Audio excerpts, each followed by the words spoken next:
Hello नमस्कार साथियों। दोस्तों, आज की इस कहानी में एक पत्नी होती है जो अपने पति से कहती है कि ऐसे ऐसे मैं एक फैक्ट्री में काम करती हूँ। साथियों, उसका जो पति होता है उसके पति को पता चलता है कि ऐसे ऐसे उसका एक व्यक्ति के साथ प्रेम प्रसंग चल रहा है और ऐसे ऐसे वो वहाँ पर काम करती है। तो साथियों, एक दिन उसका जो पति होता है वो शक के आधार पर उसकी दुकान पर पहुँचता है। जब वहाँ पर पहुँच देखता है जो उसकी पत्नी होती है वो उसी दुकान पर मिलती है। इसके पश्चात जब लड़ाई झगड़ा होता है, जो उसकी पत्नी होती है, जो उसका प्रेमी होता है, वो दोनों मिलकर जो उसका पति होता है उसकी हत्या कर देते हैं। हेलो नमस्कार साथियों। दोस्तों, आज की जो कहानी है वो है जयपुर की। आज की इस कहानी को शुरू करने से पहले मैं आपसे एक विनती करना चाहूँगा कि अगर आप हमारे यूट्यूब चैनल पर पहली बार आए हो तो चैनल को अवश्य सब्सक्राइब करें, वीडियो को लाइक करें और शेयर करें। साथियों, आज की जो कहानी है वो है जयपुर की। राजस्थान में एक जिला पड़ता है जयपुर। उस जिले में एक थाना पड़ता है महाना, और उस थाना क्षेत्र के अंतर्गत एक डिग्गी रोड पड़ती है। उस रोड का रहने वाला एक व्यक्ति होता है जिस व्यक्ति का नाम होता है धनलाल सैनी। साथ ही धनलाल सैनी होते हैं, उनकी आयु लगभग 30 या 32 साल के करीब में होती है। साथ ही उनकी जो पत्नी होती है, उनकी पत्नी का नाम होता है गोपाली। उनकी आयु लगभग 30 या 32 साल के करीब में होती है। साथ ही उनकी जो पत्नी होती है, उनकी पत्नी का कई सालों से एक व्यक्ति होता है जिस व्यक्ति का नाम होता है दीन दयाल कुशवाहा। साथ ही जो दीन दयाल कुशवाहा होते हैं, उनकी एक कपड़ों की दुकान होती है। उस व्यक्ति के साथ कई सालों से उसके साथ प्रेम प्रसंग चल रहा होता है, मगर साथ ही उसके जो पति होते हैं, उसके पति को इसके बारे में पता नहीं चलता है।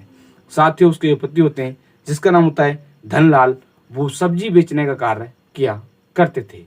साथियों, इसी तरह से चलता रहता है। अब इस घटना से कुछ दिन पहले या कह सकते हैं कुछ महीने पहले उसके जो पति होते हैं, उसके पति को इनके प्रेम प्रसंग के बारे में पता चलता है। साथियों, जैसे ही पता चलता है तो वो जो उसकी पत्नी होती है उससे पूछताछ करते हैं कि ऐसे ऐसे आप जॉब करने के लिए कहाँ पर जाते हैं।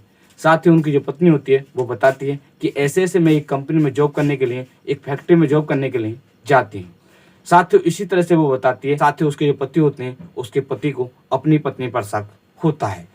वो शक के आधार पर जो उसके पति होते हैं जिसका नाम होता है धनलाल, वो 15 मार्च सन 2025 के लगभग 3 बजे का समय होता है।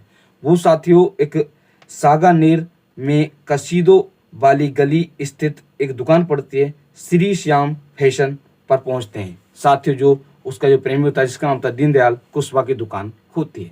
साथ ही वो शक के आधार पर पहुंचते हैं कि आखिरकार मैं आज जाकर देखता हूं कि जो मेरी पत्नी है वो आखिरकार उसकी दुकान पर जाती है कि वो फैक्ट्री में काम करने के लिए जाती है। साथ ही जैसे ही वो उसकी कपड़ों की दुकान पर पहुंचते हैं, उसकी जो पत्नी होती है वो उसके प्रेमी के साथ ही दुकान पर होती है। साथ ही जैसे ही वो उसके साथ देखता है तो उसको काफ़ी गुस्सा आता है। इसके पश्चात जो दीनदयाल होते हैं और जो ये होते हैं जिसका नाम होता है धनलाल, दोनों में आपस में झगड़ा होता है, गाली गलौज होती है। इसके पश्चात जो उसकी पत्नी होती है और जो उसका प्रेमी होता है, वो दोनों प्लान बनाते हैं कि उन्हें इस रास्ते से हटा दिया जाए। इसके पश्चात वो किसी तरीके से जो ये होते हैं जिसका नाम होता है धनलाल, उसको जो कपड़े की दुकान होती है उससे ऊपर वाली जो दुकान होती है उस पर ले जाते हैं। ले जाने के पश्चात वो उसके शरीर पर एक लोहे की रॉड से वार करते हैं और उसकी गला घोंटकर हत्या कर देते हैं।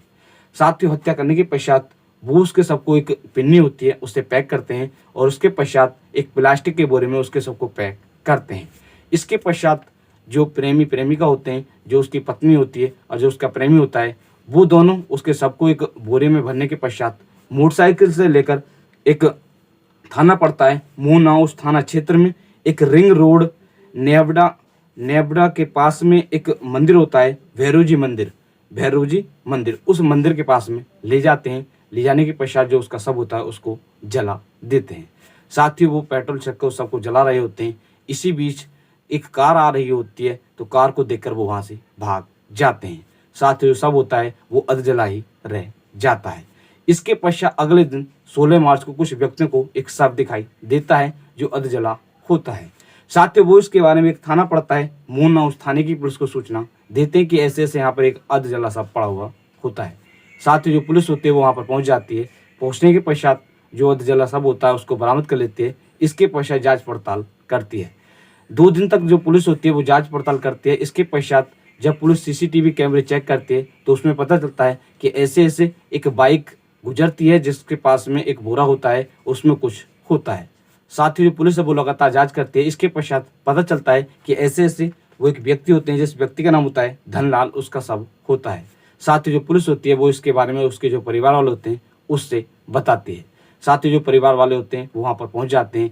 इसके पश्चात जो पुलिस होती है वो सबको पोस्टमार्टम के लिए भेज देती है। इसके पश्चात जो पुलिस होती है वो जांच पड़ताल करती है। साथ ही पुलिस को जांच के दौरान पता चलता है कि जो मृतक की पत्नी होती है उसका किसी व्यक्ति के साथ प्रेम प्रसंग चल रहा होता है। साथ ही जो पुलिस होती है, पुलिस शक के आधार पर जो मृतक की पत्नी होती है उसको गिरफ्तार कर लेती है। गिरफ्तार करने के पश्चात उससे पूछताछ करती है तो वो पहले इधर उधर की बातें करती है। इसके पश्चात जो पुलिस होती है वो उससे सख्ती से पूछताछ करती है तो वो इस जुर्म को कबूल कर लेती है और जो पूरी कहानी होती है इसके बारे में बताती है। इसके पश्चात जो पुलिस होती है, जो ये होते हैं जिसका नाम होता है दीनदयाल, उनको भी गिरफ्तार कर लेती है। गिरफ्तार करने के पश्चात उनसे भी पूछताछ की जाती है तो वो पहले इधर उधर की बातें करते हैं, मगर जब पुलिस उनसे सख्ती से पूछताछ करती है तो वो भी जुर्म को कबूल कर लेते हैं और जो पूरी कहानी होती है उसके बारे में बताते हैं। डीसीपी साउथ दिग्गत आनंद जी ने बताया कि पुलिस ने 24 घंटे के अंदर इस केस का खुलासा कर दिया है। पुलिस ने 20 मार्च सन 2025 को इस केस का खुलासा कर दिया है। पुलिस ने जो मृतक की पत्नी है जिसका नाम होता है गोपाली और उसका जो प्रेमी होता है जिसका नाम होता है दीनदयाल, उन दोनों को गिरफ्तार कर लिया है। गिरफ्तार करने के पश्चात जब उनसे पूछताछ की जाती है तो उन्होंने जो अपना जुर्म है वो कबूल कर लिया है। साथ ही जो पुलिस है, पुलिस ने इन दोनों को गिरफ्तार कर जेल भेज दिया है। इनके साथ सख्त से सख्त कार्रवाई की जाएगी। साथ ही आज की इस कहानी को सुनाने का उद्देश्य किसी व्यक्ति को परेशान करना नहीं है, किसी का दिल दुखाना नहीं है, सिर्फ आपको जागरूक करना है कि आपको इस तरह का कोई भी कदम नहीं उठाना है। साथ ही आज की जो कहानी है, इस कहानी को मैंने कुछ न्यूज़ के माध्यम से पढ़कर तैयार किया है, जैसे NDTV न्यूज़, आज Tak news, Dainik Bhaskar news, Jansatta news, the London top news, इन सभी न्यूज़ के माध्यम से इस कहानी को तैयार किया था। आप सभी लोग मस्त रहें, स्वस्थ रहें। मिलते हैं आपको नेक्स्ट कहानी के साथ।